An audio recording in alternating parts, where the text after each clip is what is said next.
O projeto com o Campos Elíseos é muito interessante. A gente foi contratado pela Associação Mais Gentil, Campos Elíseos Mais Gentil, que é a associação, que é um braço da Porto Seguro, que faz a zeladoria do bairro, né, em Campos Elíseos. Então a gente fez primeiramente um trabalho de diagnóstico no bairro para entender como é que estava a relação da associação com os moradores, com os comerciantes. E a gente identificou nesse diagnóstico prévio que faltava um pouco de maior participação, né? Maior engajamento mesmo de moradores, comerciantes, para tornar essa zeladoria do bairro mais efetiva, vamos dizer assim, transformar essa zeladoria em ações efetivas.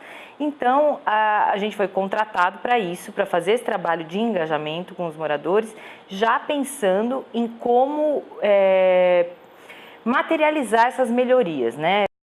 Então, a Associação Campos Elíseos Mais Gentil, ela já tem um aplicativo que serve como alerta de problemas no bairro, né? Esse aplicativo, assim, ele funciona, você detecta um problema, você envia o alerta para a associação faz a ponte com o poder público para tentar resolver aquele problema. Os principais problemas no aplicativo levantados é o problema de buraco nas ruas e o problema de lixo, né? Um problema bem grande. Agora, nesse diagnóstico, a gente percebeu também que o problema da sensação de insegurança é muito grande no bairro. Por que eu falo sensação? Porque, lógico, o bairro que virou, que muita gente até nem fala Campos Elíseos, fala a Cracolândia, né? Está estigmatizado por conta da Cracolândia, ficou estigmatizado. Existe, não necessariamente, ele não é um bairro seguro, obviamente, mas a sensação de insegurança é muito maior do que propriamente a violência em si. Então assim, só amarrando, né? O que a gente começou nesse primeiro momento? O nosso primeiro trabalho foi entender como que a gente ia pegar esses 3 principais problemas e aprofundar com moradores, com comerciantes, para entender que tipo de solução a gente poderia proporcionar. Então, e aí como é que começou esse processo, né? Esse processo começou assim, a Associação Campos Elíseos Mais Gentil já mantém uma agenda de reuniões e de encontros com comerciantes e com moradores do bairro. Então a gente entendeu que um primeiro passo seria estar nesses encontros para entender como é que a gente poderia unir todos esses interessados já engajados, né, nesse processo. Então a gente começou um processo colaborativo do zero. O que eu quero dizer com isso? O que vamos fazer? Então os problemas foram colocados na mesa, né? Como que nós vamos fazer isso? Então aí chegou-se à conclusão em conjunto, nesse primeiro núcleo, né, que ainda era pequenininho, que a gente deveria dar um nome para esse projeto, que era um novo momento, né, tanto da associação quanto para os moradores e comerciantes. Então a gente entendeu que vamos montar um projeto para o bairro, não é um projeto da associação, não é um projeto da Places for Us, é um processo viabilizado, apoiado pela associação, viabilizado, feito metodologicamente pela Places for Us, mas é um projeto para o bairro, né? É um legado para o bairro, é um projeto dos moradores e comerciantes para o bairro. Então a gente entendeu que vamos dar um nome para o projeto. Um primeiro passo foi dar um nome para o projeto. E como que a gente deu um nome? Foi na reunião com quem estava? Não, a gente entendeu que o núcleo ainda era muito pequeno e que a gente não poderia fazer isso só com aquelas pessoas que estavam lá.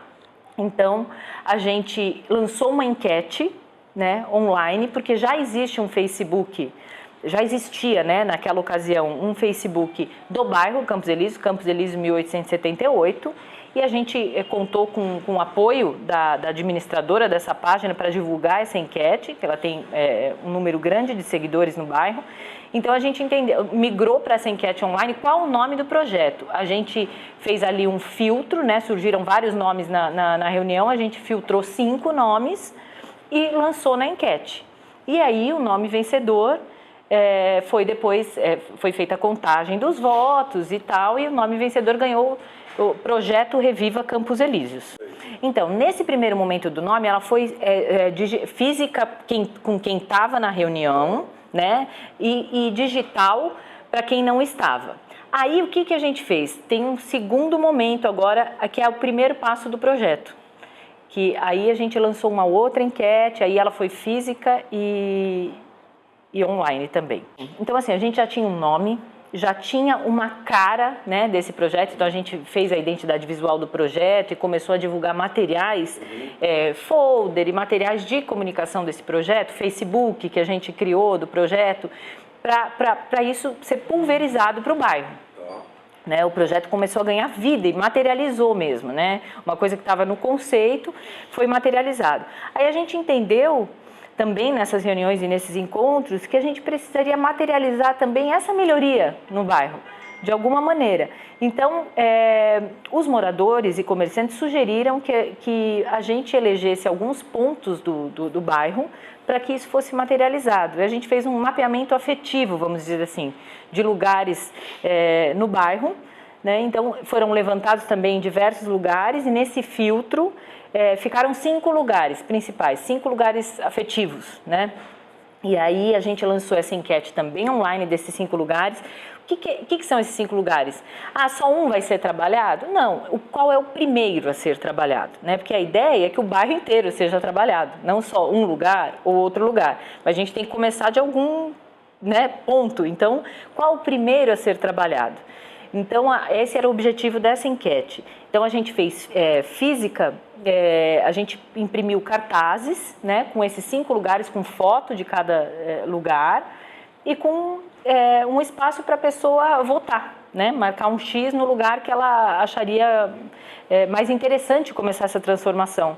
E a gente espalhou pelos comércios do bairro, a gente espalhou pelas residências do bairro, nos prédios, né, nos elevadores. Então, os moradores levaram esses cartazes e espalharam no seu prédio, colocaram um cartaz físico nos comércios também, como a gente engajou os comerciantes, isso foi espalhado nos comércios, né, para que isso começasse, esse projeto começasse a ser visualizado, né, na rotina dos moradores. Então, assim, eu vou até o mercado, eu vejo ali tem um cartaz com o projeto Reviva Campos Elíseos para eu votar. Interessante, nunca tinha visto isso. Então as pessoas começaram a perceber isso e votaram, né? Votaram em peso, a votação foi grande, a enquete também no Face foi um sucesso e ganhou o primeiro lugar. E, então, assim, nós estamos num momento agora que foi eleito o primeiro ponto, né? E agora a gente vai partir para como que a gente materializa. Então, aí como a gente está agora nesse ponto, né? E temos um local. E o que vamos fazer lá? Nada mais interessante do que ir para o local para ver o que pode ser feito. Porque uma coisa é você estar entre 4 paredes, com todo mundo ali, vamos fazer o quê? Tal. O lugar que foi o vencedor é Alameda Barão de Limeira, que é uma rua bem importante do bairro do Campos Elíseos, a rua onde tem a Folha de São Paulo, a rua onde tem o SESI, tem várias âncorazinhas nessa rua e tem um trecho, lógico que não é a rua inteira, a gente, nesse mapeamento afetivo, foi a quadra, né, para ser trabalhada entre a Glete e a Helvétia, né, que é uma quadra que tem ali diversos comércios e é uma quadra até não muito viva, é uma quadra viva, tem bastante comércio, mas à noite ela é completamente morta, né? Então, assim, a gente entendeu que precisaria ir para o local para ver o que ia ser feito, né? Uma coisa é você estar ali na reunião dentro de uma sala, outra coisa é você ir para a rua. Então a gente convidou todo mundo para ir para Barão de Limeira, entender o que a gente podia fazer lá, entender assim, levantar essas atividades, o que poderia ter na rua, que tipo de equipamento para ter aquela atividade. Então a gente queria entender o que os comerciantes, e aí nesse momento a gente juntou comerciantes, moradores, gente que passava na rua que não sabia, né? Então a gente foi para um café que é bem nessa quadra, o Café Mumu, que é bem no meio da quadra. A gente ocupou a calçada e todo mundo ali na parede do café mesmo começamos a fazer uma dinâmica para levantar essas atividades. O que poderia ter naquela rua? E aí foi uma festa, né? Todo mundo começou a entender, olhar para os lados, entender que tipo de comércio tinha, que tipo... não, mas queremos atividade ao ar livre, tá? Mas aí como é que não vai... Começa a entender que tem morador, que tem comércio, como é que isso se relaciona, né? E ocupando mesmo a rua. Por que acontece? No bairro hoje tem uma dinâmica de bairro mesmo que é estigmatizado pela violência, assim. Ninguém sai das suas casas. Ninguém sai para a rua, entendeu? No máximo tem um happy hour ali, num lugar ou no outro, mas ninguém está acostumado a ir mesmo e ocupar a rua. Até porque essa rua é carente de equipamentos que convidem essa ocupação. Na verdade, o que a gente quer é que todo mundo que está participando desse processo entenda exatamente como é que esse processo colaborativo funciona, para que eles possam se apropriar desse projeto efetivamente e que esse projeto possa continuar. E que, no final das contas, ele possa efetivamente transformar o bairro num lugar melhor para se viver.